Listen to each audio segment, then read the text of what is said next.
Hi, I'm Craig with ApplianceVideo.com. Today, we'll be taking a look at the noise filter on the Samsung top-load washing machine.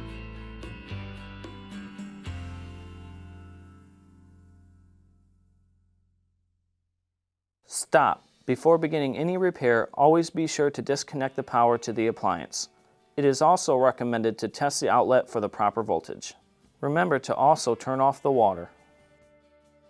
The main reason why you'd be replacing a noise filter is that the unit will not power up, but you do have power at the outlet. Now, click on the link below to view this repair video. ApplianceVideo.com guides you step by step, giving you the confidence to avoid recalls and callbacks, also saving time on repairs. Whether you're up against an uncommon repair or the latest appliance on the market, our videos have been created with you in mind.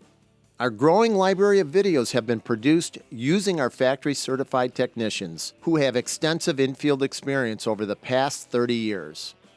ApplianceVideo.com provides high-quality repair videos that anyone can follow, regardless of their skill level. We are here to help. Click on the link below to view this repair video and let us help you do it right the first time.